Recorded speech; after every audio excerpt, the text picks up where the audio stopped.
राम भक्ति की अजस्र धारा बहाने वाले रामचरित मंथन के इस मंच पर उपस्थित सभी मानस प्रेमियों को मेरा राम राम। अभी जो हमने केवट प्रसंग देखा, वाकई में बहुत हृदयग्राही था। छोटे से बच्चे ने इतना किया है, हम लोग को सीखना चाहिए। और बहुत बहुत बधाई, और इसको बनाए रखो। बहुत बहुत बहुत बधाई। यहाँ सब विद्वान हैं और बहुत ज्ञानी हैं। मैं अपने वामन ज्ञान कोश से कुछ रखने का प्रयास कर रही हूँ। आशा है आप लोग को अच्छा लगेगा। गोस्वामी तुलसीदास जी के ऊपर कुछ मैंने लिखा है। गोस्वामी तुलसीदास युग चेतना थे, हिंदू पुनः जागरण के स्तंभ। तुलसी के जन्म स्थान और जन्म तिथि के विषय में कितना भी विवाद हो, मेरे मानस में उनका जन्म मानस कथा के आरंभ और अंत में कही गई प्रार्थना से हुआ। मानस की मर्यादा शब्द सौष्ठव इतना उच्च कोटि का है कि लगता है कि योग शास्त्र के अंतर्गत ब्रह्म विद्या के क्षेत्र में सांख्य कर्म संन्यास ज्ञान विज्ञान श्रद्धा भक्ति आदि त्रिगुणी पद्धति का जो विराट दर्शन स्वयं श्री कृष्ण ने गीता में प्रस्तुत किया, उन सूत्रों की सरल व्याख्या मानस में है। पत्नी का एक सामान्य व्यंग जिसके जीवन सागर की अधोमुखी लहरों को ऊर्ध्वमुखी बना गया, ऐसे संवेदनशील मानसिकता वाले व्यक्ति ने 14 वर्ष 10 माह 17 दिन एक युग का युग राष्ट्र देवता की परिक्रमा को समर्पित कर दिया। तुलसी का व्यक्तित्व और लेखन इतना विशाल है कि हम उसे एक समय में नहीं बांध सकते। आज जब जीवन का अर्थ धन ही रह गया है, उस समय मानस के प्रणेता तुलसी का जीवन हमारे लिए एक दीप की भांति है। सबसे पहले हम लोग नरहरि आश्रम में चलते हैं। तुलसी ने नरहरि आश्रम में सभी शास्त्रों का अध्ययन किया, पर अनंत में विलीन होने से पहले उनके गुरुजी ने कहा, वत्स, अब जब ये मेरा पंच भौतिक शरीर पंच महाभूतों को सौंपने का समय आ गया है, तो बताना मेरा दायित्व है कि जब एक बालक द्वार द्वार पथ पर भिक्षा मांग कर थक कर मेरे सामने हाथ पसारता हुआ खड़ा था, तब मेरी दृष्टि ने उसकी हथेलियों पर लिखी विधाता की लिपि को पढ़ लिया था। मैं पहचान गया कि यह कोई अनाथ असहाय दीनहीन बालक नहीं है, यह जगत जननी जानकी के गर्भ से संभूत अनंत कोटि ब्रह्मांड नायक राज राजेश्वर पूर्ण परात्पर ब्रह्म का औरस पुत्र है, जिसकी धात्री बनकर माँ सरस्वती एक दिन परम भागीरथी सिद्ध होगी। मैं उस दिन एक अनाथ बालक को नहीं, अपने ज्ञान विज्ञान के सिंधु इस नश्वर शरीर के अनश्वर यशस्वी प्राण पुरुष को लाया था। मैंने प्रभु के द्वारा दिए अपने कर्तव्य का पालन किया और तुमको शिक्षा दी, परंतु तुलसी, तुम जगदीश्वर का प्रसाद हो, ये मैं कभी नहीं भूला। हम आज का सूर्योदय सूर्यलोक में देखेंगे। तुमको इस लोक में रहकर संसार में सूर्य के समान ज्ञान का और भक्ति का प्रकाश फैलाना है और दिग्भ्रमित जनता को मार्ग दिखाना है। मुझे वचन दो तुलसी, ये मेरी गुरु दक्षिणा है। लेकिन कुछ बातें ध्यान में रखना। गृहस्थ में पालन योग्य संचय करना, किसी नए संप्रदाय का गठन करके राष्ट्र की सांगठनिक एक सूत्र में बाधा मत बनना। अपने प्रिय शिष्य के निष्कंप नेत्रों में अपने नेत्रों को डालते हुए योगियों के सूर्य मंडल भेदी निर्मल मार्ग से ओम राम रामाय नमः, ओम नमः शिवाय का उद्घोष करते हुए सूर्योदय से पहले ही अनंत में लीन हो गए। गुरुजी के अंतिम संस्कार के बाद गुरुकुल के शिष्य अपने गंतव्य को गए और तुलसी राजापुर को आए। राजापुर के निकट पहुंचते ही सामने यमुना की कलकल चलती लहरें देखकर माँ का वात्सल तुलसी को याद आया और वह यमुना की जल में उतर गए। जैसे दिन भर का थका मादा बालक माँ की गोद में निश्चल भाव से बैठकर आनंदित होता है, वैसे ही तुलसी माँ यमुना की गोद में आह्लादित हो रहे थे। तभी उन्हें खौं खौं और हट हट की आवाज एक साथ सुनाई दी। उन्होंने देखा कि एक विशालकाय बंदर उनके वस्त्रों और पुस्तकों पर हाथ रखकर बैठा है और एक वृद्ध उसको भगा रहा है। तुलसी जब तक अपनी वस्तु के पास पहुंचते, वह बंदर अंतर ध्यान हो गया। उस वृद्ध ने पूछा, नवयुवक, ये पुस्तक और पोटली तुम्हारी है, तुम कहाँ से आ रहे हो? यथार्थ का अनुभव होते ही तुलसी बोले, अभी तो मैं गुरु नरहरिदास के आश्रम से आ रहा हूँ। यहाँ एक पंडित आत्मा राम जी रहा करते थे, जो इस लोक में नहीं है। क्या आप उन्हें जानते हैं? जानते नहीं, पहचानते हैं। अरे भाई, वे तो हमारे जाति बंधु थे। तुलसी बहू के विषय में तो प्रसिद्ध था, तुलसी सी बहुरिया बहुरी नाई आई। पति की ऐसी विद्वता और पत्नी की विनम्रता कहीं नहीं देखी। पता नहीं किस जन्म का कौन सा कर्म सामने आया कि पहलौठी का बालक हुआ। जन्मते ही न रोया न धोया, राम राम बोला। मुंह में 32 दांत थे और सद्योजात शिशु न होकर 5 वर्ष का केला खाया बालक दिख रहा था। जब आत्माराम ने ग्रहों का गणित किया तो देखा अबुक्त मूल नक्षत्र था। कईयों ने कहा जिंदा गाड़ दो, अभी सोच ही रहे थे कि हुलसी बहू चल बसी। बालक भी पता नहीं कहाँ चला गया और बहू के शरीर के आभूषण सहित चुनिया दासी भी गायब हो गई। जब हुलसी बहू का संस्कार करके आए तो देखा बटवृक्ष के नीचे अनसुईया आश्रम के स्वामी जी बैठे थे। उन्होंने पूछा, पिछली 45 घड़ियों में राजापुर में किसके घर में बालक का जन्म हुआ? सभी ने कहा, यहाँ तो आत्माराम दुबे के घर में बालक जन्म लिया है। कहाँ है बालक? उसे हम देखना चाहते हैं। पर महाराज वो तो गायब हो गया, उसे कहाँ खोजे? कहाँ खोजे? उसे धरती निगल नहीं सकती, आकाश उसे खींचना चाहे तो खुद नष्ट हो जाएगा। काल, महाकाल, इंद्र, यम कोई उसको बौना समझकर नष्ट करने की कोशिश करेगा तो त्राहिमाम करेंगे। भगवान आशुतोष का त्रिशूल और नारायण का चक्र उसके प्राणों की रक्षा कर रहा है। परंतु महाराज वह अभुक्त गण मूल नक्षत्र में जन्मा था। तुम सब एक नक्षत्र को लेकर क्यों बैठ गए? अन्य ग्रहों के ऊपर तुम्हारी दृष्टि क्यों नहीं गई? जैसे अधूरा धर्म अधर्म और विधर्म से अधिक घातक होता है, उसी प्रकार अधूरा ज्ञान अज्ञान से अधिक त्रासक होता है। बालक की कुंडली में मात्र सुख नहीं है, न ही 7 वर्ष तक स्वयं को सुख है। इसके बाद स्थिति यह है कि विश्व वंदनीय है। जहां खड़ा हो जाएगा वह स्थान तीर्थ बन जाएगा। विधाता ने इस बालक के भाल के कुअंकों को मिटाने के लिए इसे लुप्त कर डाला। अगर यहाँ वो रहेगा तो इसकी उन्नति में बाधक होगा। ऐसे कहते हुए स्वामी जी चले गए। कुछ देर ठहर कर सरजू बोले, किंतु भैया हम तो तुम्हारे मुख से तनिक आत्माराम का नाम सुनते ही बोलते चले गए।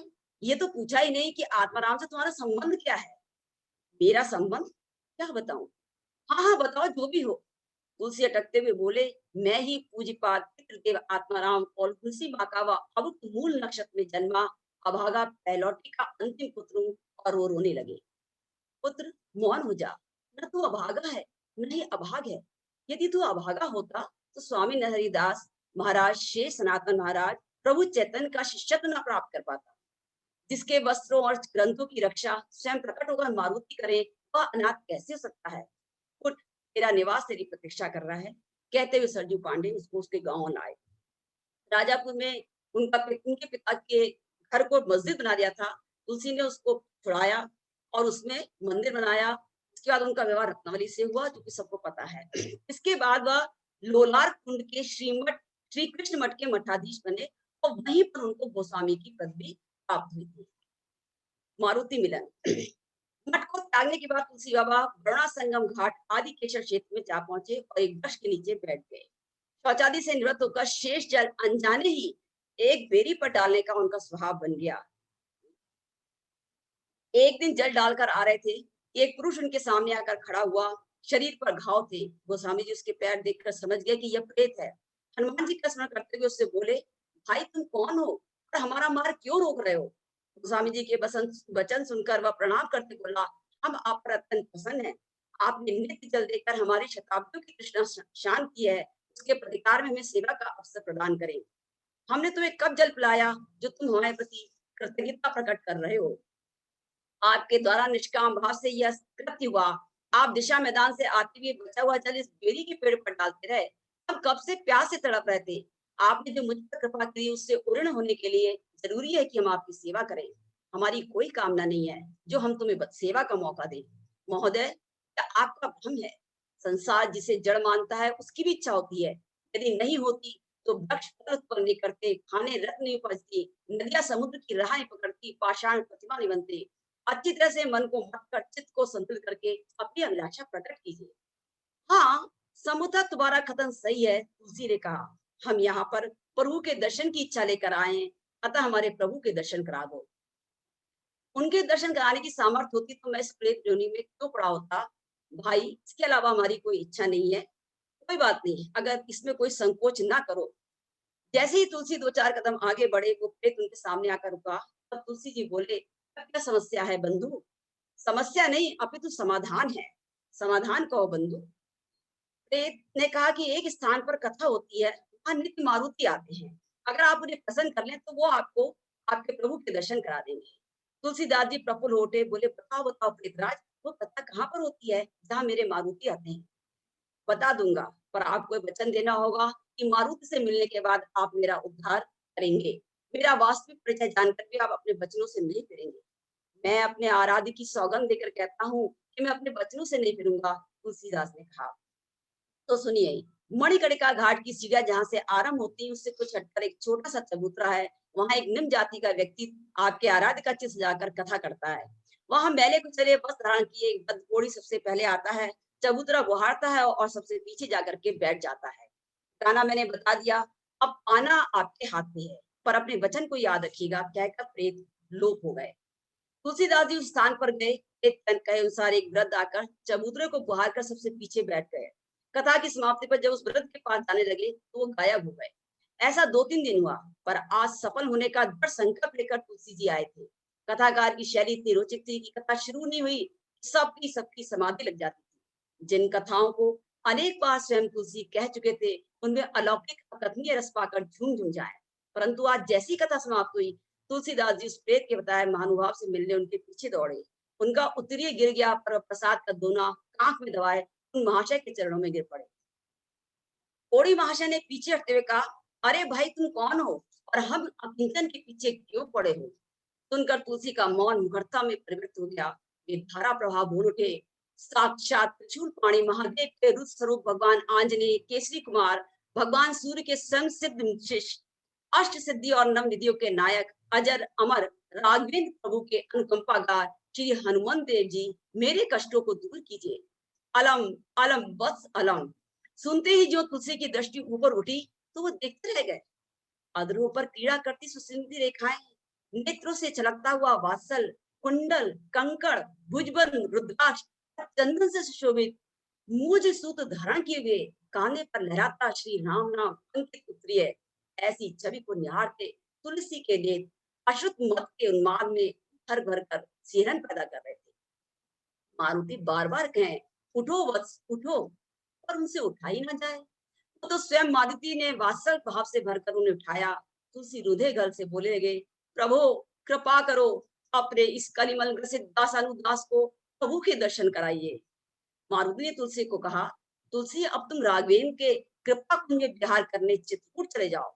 प्रेत से कहते जाना कि उसकी संपत्ति का जब तक एक एक कण सत्कार में नहीं लग जाता, तब तक उसकी मुक्ति का मार्ग प्रशस्त नहीं होगा।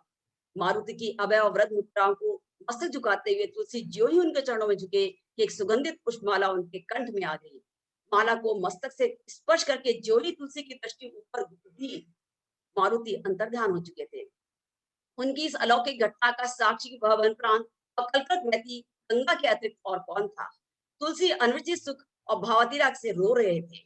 उनके मुंह से निकल रहा था, अब चित चेतु चित्रकूट ही चलूं, न करूं विलंब विचारु चारुमति, वर्ष पाछले सम अगले पलूं, अब चित चेतु चित्रकूट ही चलूं। गोस्वामी जी नव संवत्सर के आरंभ होने से 4-5 दिवस पूर्व ही त्याग होते हुए चित्रकूट पहुंच गए। मंदाग्नि का आगमन करते ही उनका पथ श्रम तिरोहित हो गया। वहां वह जिसको देखते श्री राम के विषय में पूछते, सब उनको विक्षिप्त समझने लगे। वह सोचने लगे कि प्रभु के दर्शन कैसे होंगे, और फिर मारुति का स्मरण करने लगे। तभी दो संत उनके सामने आए और बोले, श्रीमान क्या आपका जन्म राजापुर में हुआ था? तुलसी जी ने सहज से कहा, हाँ। क्या आप पंडित आत्माराम क्या अबुक गण मूल नक्षत्र में पैदा हुए थे? सुनकर तुलसी अचकचा गए, फिर धीरे से बोले, जी मैं ब्रह्मलीन पंडित आत्माराम जी का वही अभागा पुत्र हूँ। सुनते ही दोनों संत बोले, श्रीमान आप हमारे साथ आश्रम चलिए, आश्रम में आपका कक्ष आपकी प्रतीक्षा कर रहा है। मेरा कक्ष प्रतीक्षा कर रहा है? क्या लीला है प्रभु तुम्हारी? और तभी उन्हें 40 साल पुरानी राजापुर की चर्चा स्मरण आई। वे लोग और पूछने लगे, क्या आप लोग अनसुईया आश्रम से पधारे हैं? जी महाराज, हमारे गुरु जी ने कहा था कि हर नए आगंतुक से यही प्रश्न करना, यदि प्रश्नों के संतुष्टि जनक उत्तर मिले तो उन्हें आश्रम में जाना। आपके श्रीमुख से अनसुईया आश्रम का नाम सुनकर कि आप ही वही हैं जिनको खोजते खोजते बड़े गुरुदेव भ्रमलीन हो गए। और अंतिम समय में हमारे गुरु जी कह गए थे कि जो कक्ष हमने वर्षों से रीता छोड़ा है, उसका स्वामी एक दिन अवश्य आएगा और लोकहित के लिए कुछ करेगा।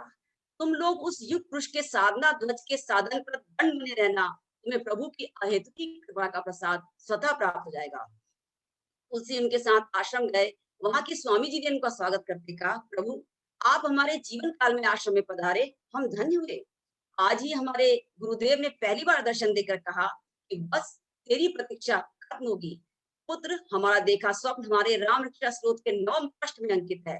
वह खोल लेना और आगंतुक से उसके स्वप्न को सुनना। यदि वो सत्य हो तो उसे ये कक्ष सौंप देना। आप वही हैं, फिर भी स्वप्न का वर्ण कर दें। तुलसी बाबा आकाश की ओर देखते हुए सुर्खती में सिर हिलाते बोले, स्मरण आ रहा है कि जब हम काशी से राजापुर आए तो सरजू महाराज ने बताया था कि हमारी माँ के संस्कार के से जब सब लोग वापस आए तब अनसुईया आश्रम के स्वामी जी ने अपने स्वप्न का वर्णन किया था। उन्होंने कहा था कि प्रभु श्री राम की वेदी से एक जागृत दीपक लेकर शिव भगवान राजापुर पधारे हैं। पार्वती माँ उस पर छाया कर रही है और अंजलि उनका मार्गदर्शन कर रहे हैं। कुछ इस प्रकार का स्वप्न था। आश्रम में खुशी की लहर दौड़ गई और गुरुजी ने कहा, अब आप अपना कक्ष ग्रहण करें। और महाराज, आपके सम्मोहन में हमने आपका वर्तमान नाम तो पूछा ही नहीं, राममूला महाराज। तुलसी हंसकर बोले, आप हमें राममूला ही कहिए। शैशवावस्था में प्राप्त नाम में एक अद्भुत ममत्व होता है, वैसे अब हमको लोग तुलसी कहते हैं। हमारा सौभाग्य कि आप चित्रकूट में पधारे। भाई, हमें तो अंजलि नंदन ने भेजा है। हमने पूछा, राम जी कहाँ मिलेंगे? मारुति बोले, चित्रकूट में मिलेंगे। अब प्रभु के दर्शन करके ही मैं निद्रावस्था में जाऊंगा, ये तुलसी की सौगंध थी। पर आज उनकी आंखें पलक झपकते ही नींद के आगोश में चली गई और एक दिव्य सप्त संसार के पट उनके सामने प्रकट हुए। सामने मारुति नंदन मंद मंद मुस्कुराते खड़े थे।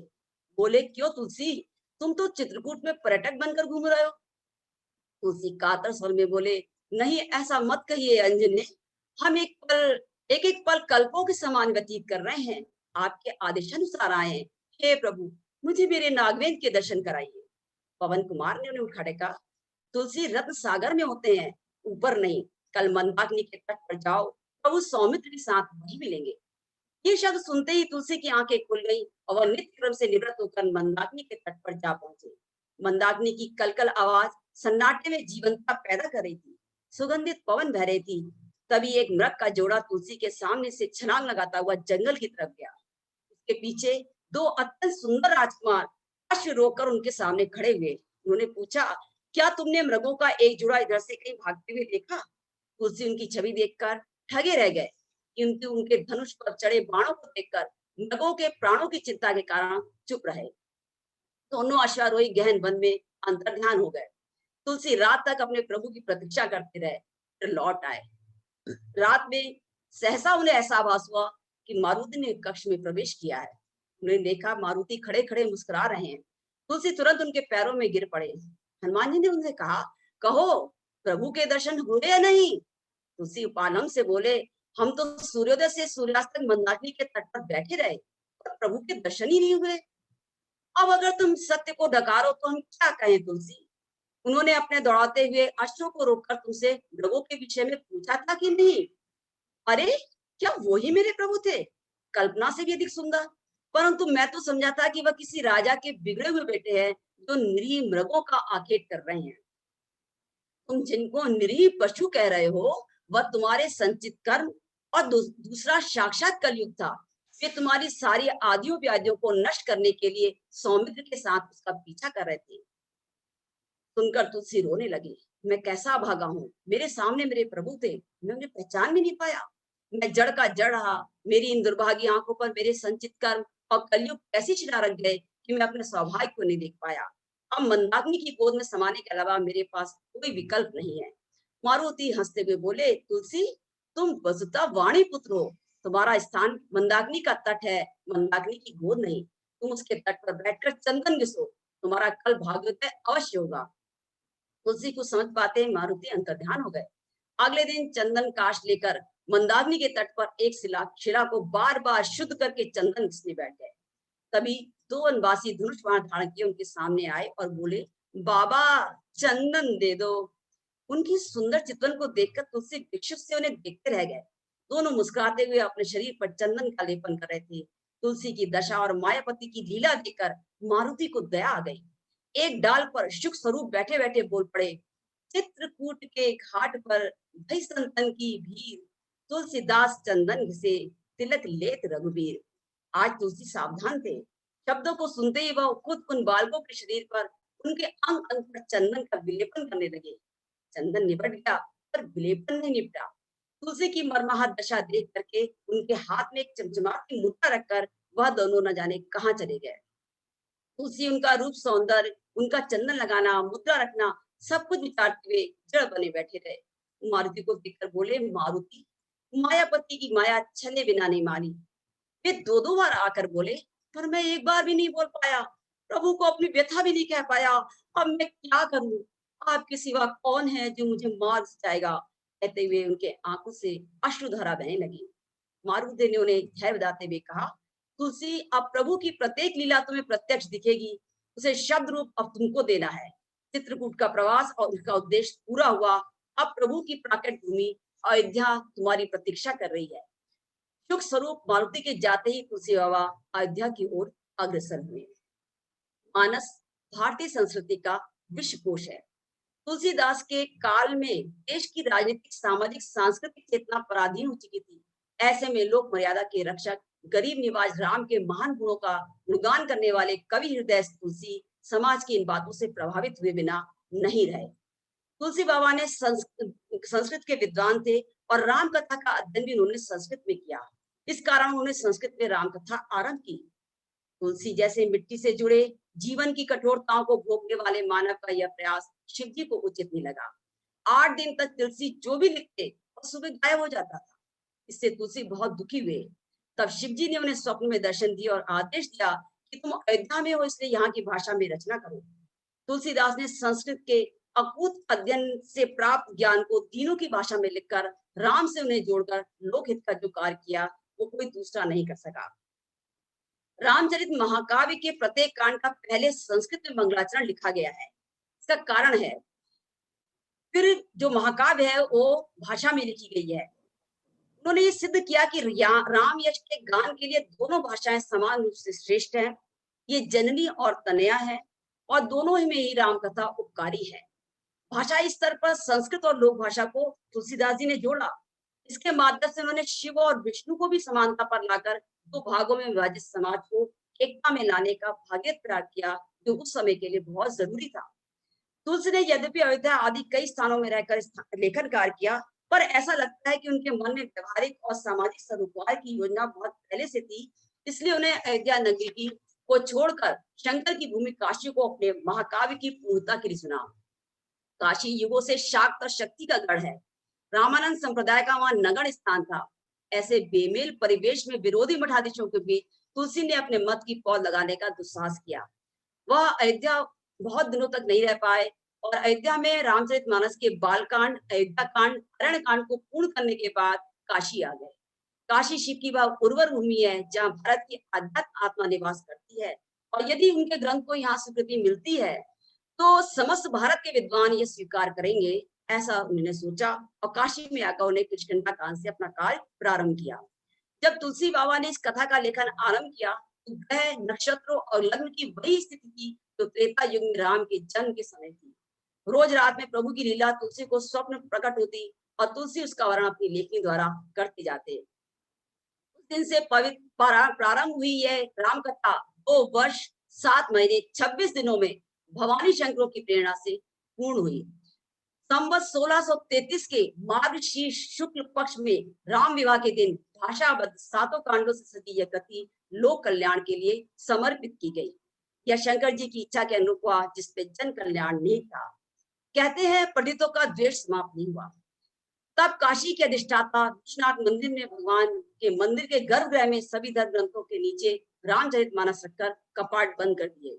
सुबह जब कपाट खोले गए तो मानस महाकाव्य सबसे ऊपर था और भगवान शंकर के द्वारा सत्यम शिवम सुंदरम की पुष्टि के साथ अपनी सही की गई थी। इसका प्रभाव ये हुआ कि संस्कृत में लिखे वेद, उपनिषद का निचोड़ और अन्य राम कथाओं का सार रामचरितमानस में सम्मिलित करने से सभी वर्गों की अनुकूल सामग्री एक स्थान पर उपलब्ध होने का रामचरितमानस संपूर्ण रामायणों का पर्याय बन गया और तुलसी का ये शाश्वत सिद्ध हुआ। भनिति मोरि सब गुण रहित, विश्व विदित गुण एक, सो विचार सुनिहि सुमति, जिनके विमल विवेक। तुलसी की राम कथा का प्रत्यक्ष प्रभाव दिखाई दिया। राम कथा की चौपाइयां निरक्षर, श्रमिक, विद्वान सभी वर्ग के लोगों के कंठ की शोभा बन गई। मॉरिशस, त्रिनाद आदि स्थानों पर जब भारतीय गए तो रामायण या अन्य कोई ग्रंथ ले गए, सबके पास रामचरितमानस का एक गुटका अवश्य था। हनुमान चालीसा का बहुत सारे उसमें कहते हैं, लेकिन जो मैंने पाया है ग्रंथों से, उसका प्रकट ऐसे नहीं होता जैसे हम लोग लिखते हैं, जैसे हम लोग लिखते हैं। इसकी बड़ी तपस्या से प्राप्त हुई है। हल्के से आपको बताती हूँ। कुंभ का समय चल रहा था। तुलसीदास लोगों को जागृत करने के लिए प्रोत्साहित करे थे। साथ में चंद्राचार्य जी भी बैठे थे। तभी गोविंद ब्रह्मचारी जी से किसी काम के लिए तुलसीदास जी ने भेजा। वहां आया, उसने कहा, प्रभु, बंदी यवन किसी एक तालिसा की बहुत चर्चा कर रहे हैं। इसकी चर्चा से हमारे रक्षों में भय व्याप्त हो रहा है। यवन कह रहे हैं कि जहां हमने एक तालिसा पढ़ना आरंभ किया कि तुम्हारे कुंभ पर दैवी ताकतों का हमला होने लगेगा। इसी के बल पर बाबा ने हुमायूं को मौत के मुंह से निकाला था। वह ये कह रहे हैं उनकी किसी असरदार किताब का अंश है।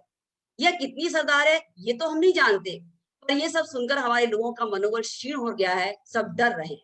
यही सूचना देने में आया था। वे शुक्रवार जुमे से उसका अनुष्ठान करने वाले हैं।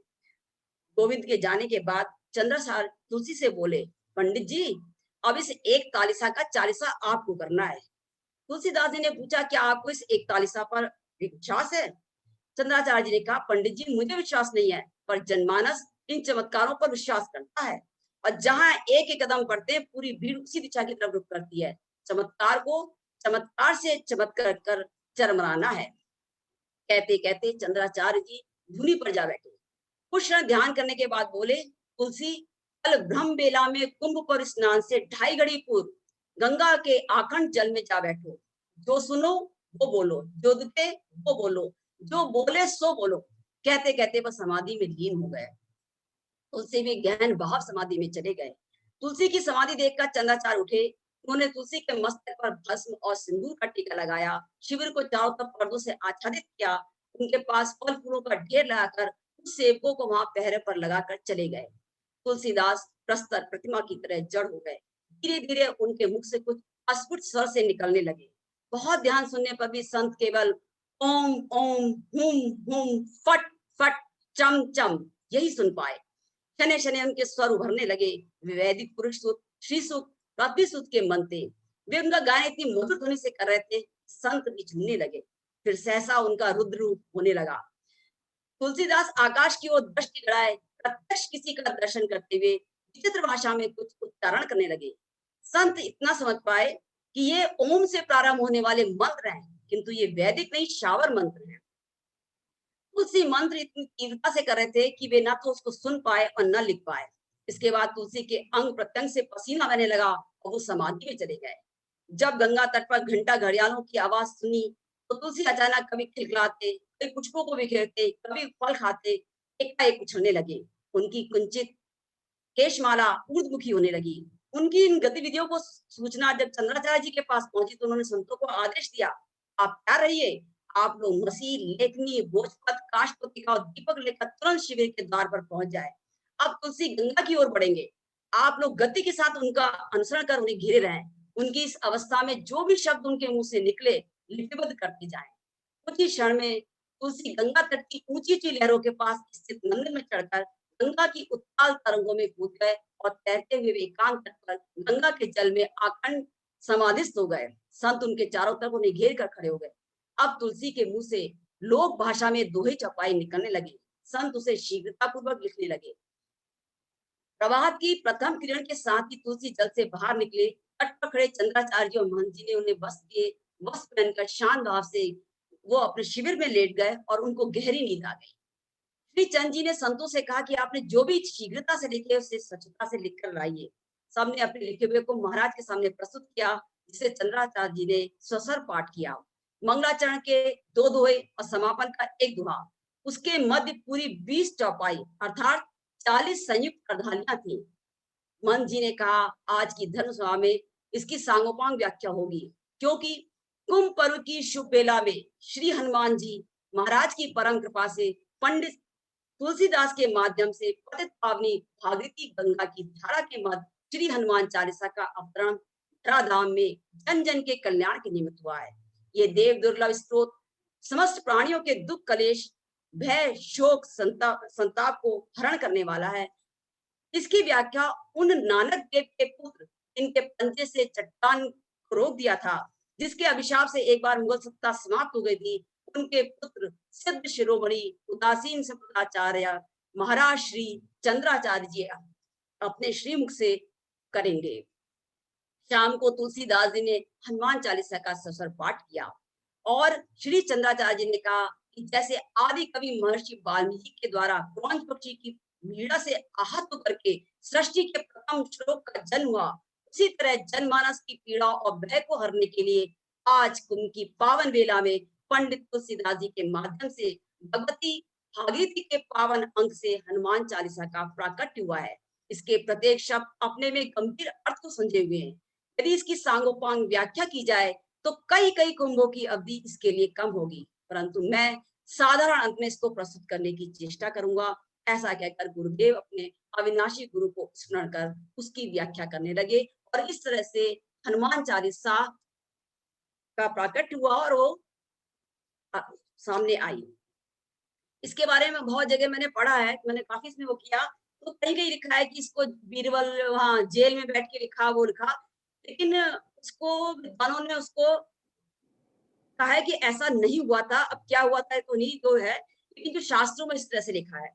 ऐसे ही एक और है रामाज्ञा या रामशला का, आप लोगों को पता होगा, जिसमें हम लोग एक रामायण के पहले एक है जिसमें कभी कभी कोई परेशानी होती है तो हम लोग पूछते हैं कि ये सही है या गलत है, कार्य सिद्धि होगी नहीं होगी। रामशला का मेरे ख्याल में आप लोग को सबको पता होगा। तो वो रामशला का भी तुलसीदास के द्वारा बनाई गई है, लिखी गई है और 8 घंटे के भीतर उसका तुलसीदास ने उसका निर्माण किया था। ये रामशला का जो है रामायण के सबसे पहले उसमें है और इसमें होता है कि कार्य सिद्ध होगा नहीं होगा इस तरह की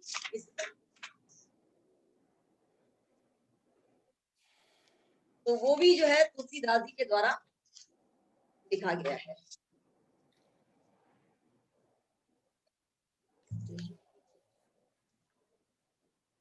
तो अब मेरा टाइम तो ओवर हो गया है, कभी और उसके बारे में बात करेंगे।